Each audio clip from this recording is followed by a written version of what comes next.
함께 기도드리겠습니다. 하나님, 구원의 능력으로 저희를 깨우사 오늘도 살게 하심을 감사드립니다. 일마다 순간마다 구원의 강물이 저희에게 가득 채워지게 하옵소서. 고민이 생길 때마다 주님의 능력의 손길로 매듭을 풀어 주옵소서. 어려움이 생길 때마다 주님의 선한 손길이 더 크게 임하여 주옵소서. 좋은 일이 생길 때 주님의 사랑을 깊이 생각하며 주께 찬양을 드리게 하옵소서. 일이 잘 풀려나갈 때 주님의 인도하심을 깨달으며 주 앞에 겸허하게 하옵소서. 환한 웃음으로 하루를 시작하고 밝은 마음으로 하루를 마무리하게 하옵소서. 기쁨의 발로 하루를 다니며 감사의 손으로 하루를 정리하게 하옵소서. 영원히 평안하게 하옵시고 건강한 육체로 맡겨진 역할을 감당하게 하옵소서. 병상에 있는 사랑하는 성도들을 붙잡아 주옵소서. 주님의 치유와 회복의 손길을 기다리오니 오늘도 하늘문을 열어주시어서 놀라운 능력으로 함께 하시고 다시 영육이 일어나도록 인도하옵소서. 진찰받고 약물이 투여되고 재활훈련하고 또 여러 가지 치료 과정과 가료하는 시간 속에서 하나님과 함께 동행하게 하시고 주님 앞에 모든 것을 내어 맡기는 시간 되게 하옵소서. 믿음을 잃지 않게 하시고 주께 모든 것을 내어 맡겨 하나님과 동행하는 영적으로 부흥이 일어나는 병상의 시간 되게 하옵소서. 옆에서 치료를 돕고 간호하는 가족들이 있습니다. 하나님께서 은혜를 베풀어 주셔서 같은 믿음, 같은 소망을 허락하여 주시고 옆에서 사랑하는 마음으로 잘 감싸 안아 이 모든 역할들을 감당하며 또 주께서 주시는 그 평안과 기쁨이 우리 가족들에게도 가득 채워질 수 있도록 인도하옵소서. 모든 형편들을 안정되게 해주셔서 여러 가지 역할들을 감당할 때에 어려움이 생기지 않도록 성령께서 선하게 이끌어 주옵소서. 자녀들을 붙잡아 주옵소서. 오늘도 자녀들이 예수님 안에서 굳건히 세워지기를 원합니다. 영적으로, 육적으로, 또 마음적으로 흔들림이 없게 하여 주시옵시고 날마다 주님의 깊으신 경륜 속에서 하루하루를 시작하고 마무리할 수 있게 하여 주시어서 주님 때문에 웃음이 있는 우리 자녀들 되게 하옵소서. 하나님, 학업에 있는 자녀들을 붙잡아 주셔서 열정 있게 최선을 다하게 하시옵소서.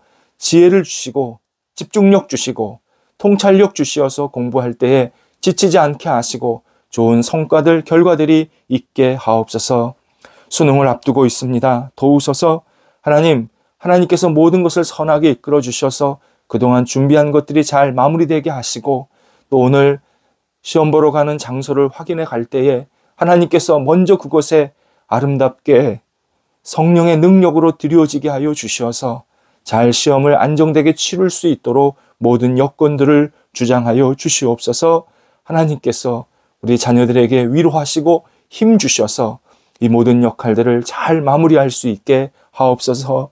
진학을 앞둔 자녀들도 있사오니 하나님께서 주시는 결과가 생기게 하시고 하나님께 영광되는 하나님이 기뻐하시는 결과로 말미암아 우리 모두가 함께 찬양과 감사를 주 앞에 드릴 수 있게 하옵소서.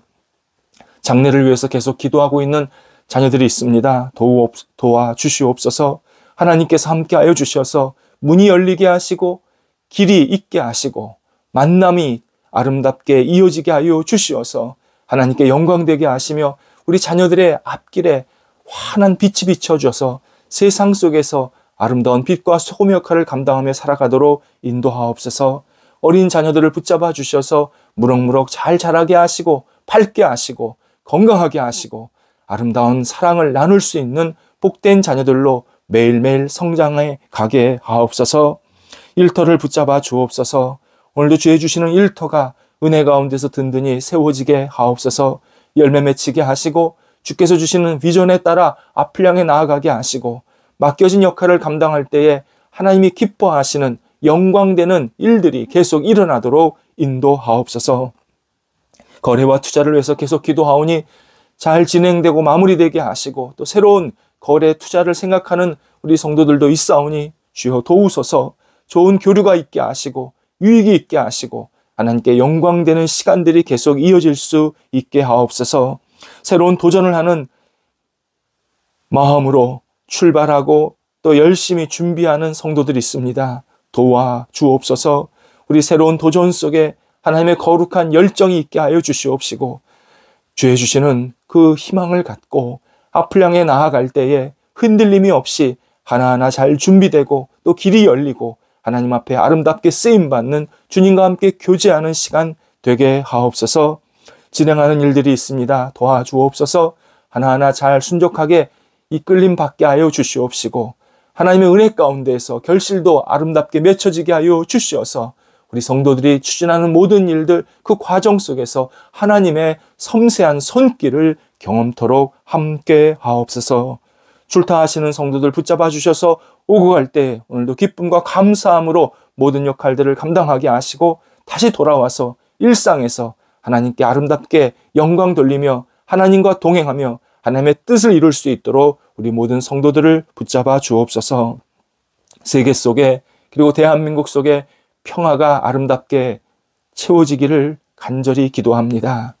하나님, 전쟁이 물러가게 하시고 갈등이 사라지게 하시며 다시 대한민국과 세계 속에서 하나님이 주시는 평강의 역사가 이어지게 하여 주셔서 주신 이 삶의 분복을 마음껏 누리는 온 세상 되게 하시고, 서로를 존중하며 아끼는 믿음의 공동체로 이 온 세상을, 대한민국을 우뚝 세워지게 하옵소서. 먼저 저희 그리스도인들이 평화의 사도가 되게 해주셔서 가는 곳곳마다 예수 그리스도의 평강을 나눌 수 있게 하옵소서. 오늘도 우리 성도들 기대하며 한 날을 보내게 하시고, 마무리할 때도 주께서 허락하시는 새로운 날을 기대하며 잘 정리하며 또 쉼을 얻을 수 있는 복이 있는 한 날 되게 하옵소서. 예수님의 이름으로 기도드립니다. 아멘. 오늘 우리에게 주시는 하나님의 말씀은 구약성경 신명기 8장 11절부터 18절까지의 말씀입니다. 신명기 8장 11절부터 18절까지의 말씀입니다. 살아계신 하나님의 말씀을 봉독합니다. 내가 오늘 내게 명하는 여호와의 명령과 법도와 규례를 지키지 아니하고 내 하나님 여호와를 잊어버리지 않도록 삼갈지어다. 내가 먹어서 배부르고 아름다운 집을 짓고 거주하게 되며 또 내 소와 양이 번성하며 내 은금이 증식되며 내 소유가 다 풍부하게 될 때에 내 마음이 교만하여 내 하나님 여호와를 잊어버릴까 염려하노라. 여호와는 너를 애굽 땅 종 되었던 집에서 이끌어내시고 너를 인도하여 그 광대하고 위험한 광야 곧 불뱀과 전갈이 있고 물이 없는 간조한 땅을 지나게 하셨으며 또 너를 위하여 단단한 반석에서 물을 내셨으며 내 조상들도 알지 못하던 만나를 광야에서 내게 먹이셨나니 이는 다 너를 낮추시며 너를 시험하사 마침내 내게 복을 주려 하심이었으니라. 그러나 내가 마음에 이르기를 내 능력과 내 손의 힘으로 내가 이 재물을 얻었다 말할 것이라. 내 하나님 여호와를 기억하라. 그가 내게 재물 얻을 능력을 주셨음이라. 이같이 하심은 내 조상들에게 맹세하신 언약을 오늘과 같이 이루려 하심이니라. 아멘. 신경학자들은 인간에게 내성이라는 기제가 있다고 말합니다. 외부 자극에 대해서 인간의 두뇌가 빠르게 반응하려는 성향을 말합니다. 내성은 어떤 일을 몇 번 겪으면서 잘 적응한다라는 장점이 있습니다. 하지만 반대로 잘못된 일을 몇 번 지나면서 그 문제적 행동에 대해서 무감각해진다라는 단점이 분명히 있습니다. 예를 들어 약물 의존이 그렇게 생긴다고 합니다. 몸에 화학 약품이 들어오면 처음에는 두뇌의 화학 체계가 이것을 거부를 하게 됩니다. 그래서 자꾸 머리가 아프다든지 이렇게 몸에서 잘 받지 않는 그런 현상들이 나타납니다. 그러다가 몸에 화학 약품이 계속 들어오게 되면 어느새 우리 두뇌의 화학 체계가 이 거부하는 게 아니라 그 약물과 균형을 이루게 됩니다. 그래서 나중에는 그 약물에 적응하게 되면서 의존하게 되고 서서히 그 약물에 대한 내성을 키우게 된다. 이렇게 과정을 설명합니다. 내성은 신체의 반응만이 아니라 영혼에도 적용이 됩니다. 우리 인간의 영혼에도 내성이 생기는 것들이 굉장히 많습니다.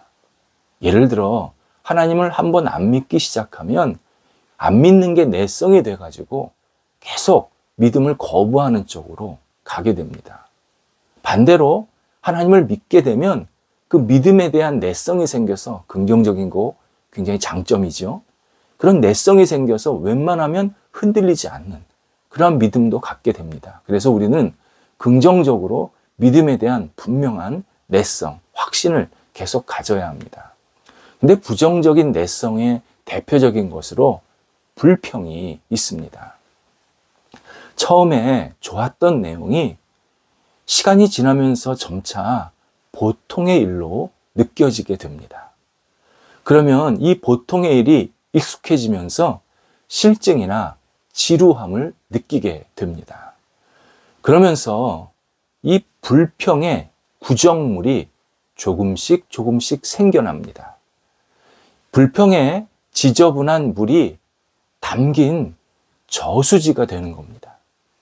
그래서 한두 번 처음에는 불평하기 시작했지만 이러한 불평의 내용들이 계속 보이고 쌓이고 이것이 반복되다 보니까 나중에는 불평 저수지가 커다랗게 만들어집니다. 불평 저수지에 살면요, 사람은 모든 일, 모든 상황이 다 불평거리가 됩니다. 본문에서 모세는 불평의 내성이 생겼던 이 이스라엘 사람들에게 강력한 경고인 동시에 약속을 해주고 있습니다. 현재 이스라엘 백성들은 광야에서 생활하고 있습니다. 이전 말씀인, 그러니까 신명기 이전 말씀인 민수기에는 이 광야에서 이스라엘 백성들이 다양한 불평을 하는 모습들이 등장합니다. 마실 물이 없다. 먹을 양식이 없다. 지도자가 마음에 안 든다. 왜 이렇게 고생해야 하느냐. 정말 이 불평 지수가 끊임없이 치솟아서 무슨 말을 하던 무슨 행동을 하던 이 불평거리가 계속 이어지는 모습을 보게 됩니다. 이에 모세는 오늘 본문 12절 13절에서 너희 이스라엘 백성들은 언젠가 배부르고 아름다운 집에 거주하게 될 것이다. 이렇게 하나님의 약속을 먼저 알려줍니다. 소나 양이 번성하여서 소유가 풍성하게 될 것이다. 하나님의 복을 먼저 약속해 줍니다. 하지만 지금 광야에서 이런 고생을 하는 이유는 나중에 충분한 생활을 누릴 때 여호와 하나님을 잊고 교만함과 그 잘못된 생각들이 채워질까 봐 하나님이 미리 단련시키고 있는 중이다 라고 14절에서 말씀해 주고 있습니다. 그러면서 모세도 이러한 자기의 이스라엘 백성에 대한 염려를 표현합니다. 17절입니다. 나중에 이스라엘 백성이 풍족함이 일어났을 때 마치 자신의 능력인 양, 자신의 노력인 양 자랑하고 당연한 것으로 여길 수 있다. 나는 이게 너무 염려스럽다.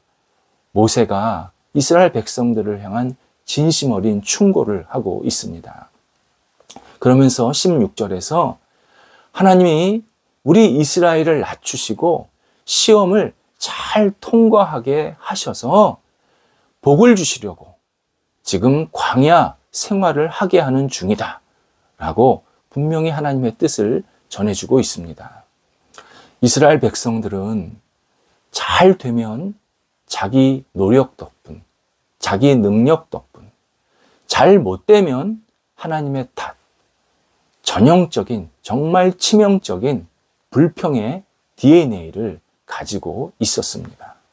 그래서 모세는 하나님께서 이스라엘을 지금 잘 단련시키는 동시에 이스라엘은 이 단련을 잘 받아야 되고 극복해야 된다. 이것을 분명히 전해주고 있습니다.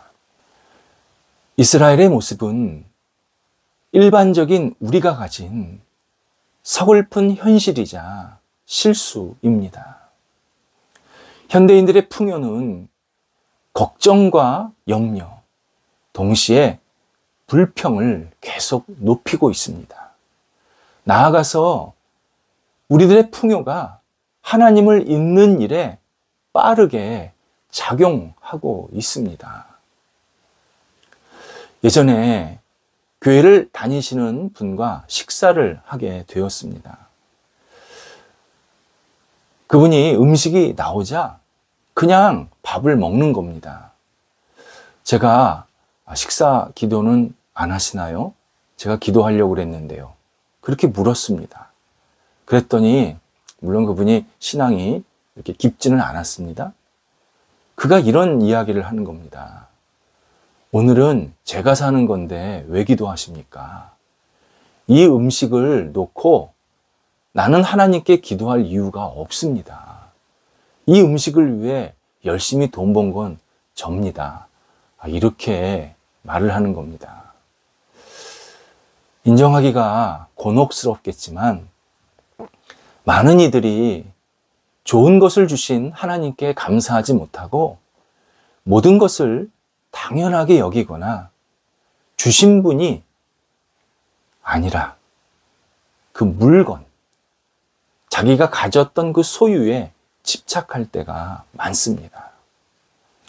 그래서 예수님께서 마태복음 6장 24절에서 우리 인간이 하나님과 물질을 겸해서 섬길 수 없다.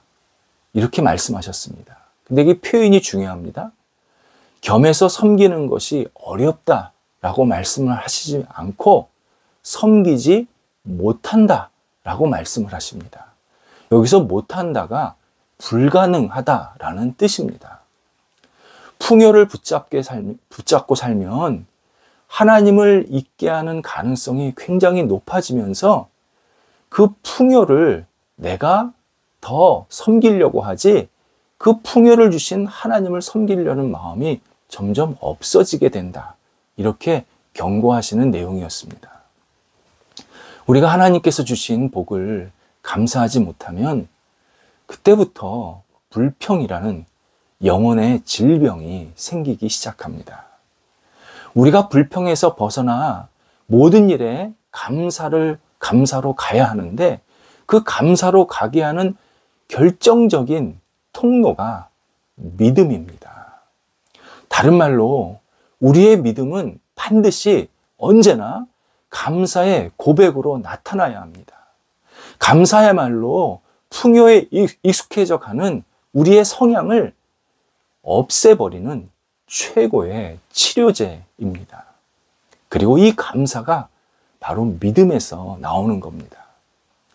믿는다고 하면서 세상의 염려에 더욱 시달리고 있다면 믿음에 문제가 생긴 상태입니다. 잠언서 14장 30절에서 평온한 마음은 육신의 생명이나 시기는 뼈를 썩게 한다. 이렇게 말씀을 합니다. 여기서 평온한 마음이 감사한 마음입니다.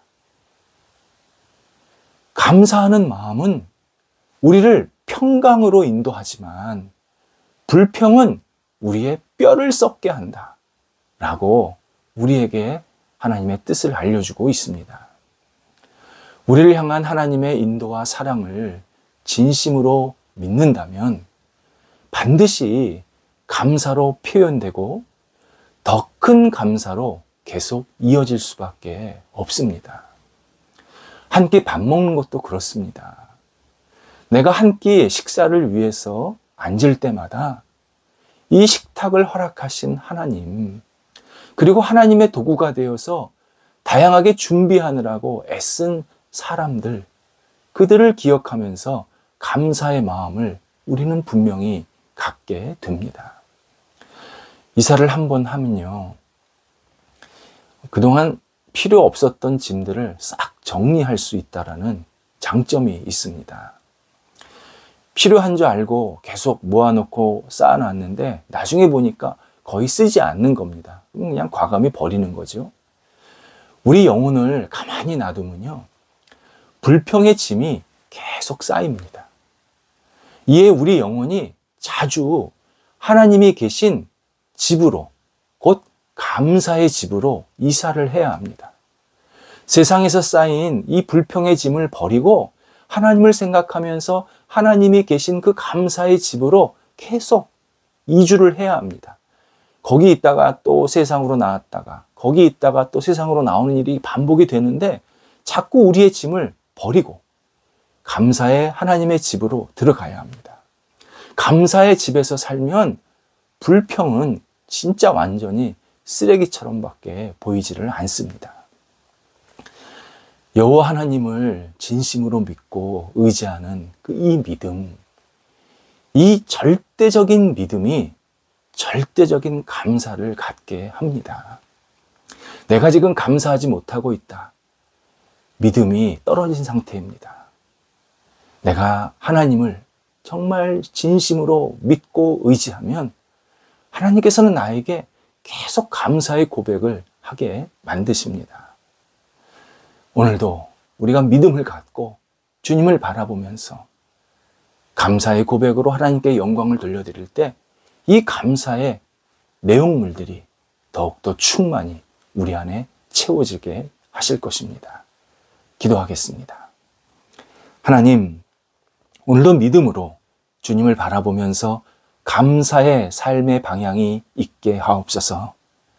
주님께서 허락하신 이 놀라운 세상과 생명, 저의 인생을 소중히 생각하며 하나님께 영광과 찬송과 감사로 오늘도 반응하게 하시고 저의 믿음이 싫어지지 않게 하시고 굳건히 세워지게 하여 주시어서 주님과 함께 동행하며 오늘도 주님을 기뻐하며 영광 돌리며 감사의 고백으로 찬양하는 저희들의 삶이 될 수 있게 함께 하옵소서. 예수님의 이름으로 기도드립니다. 아멘.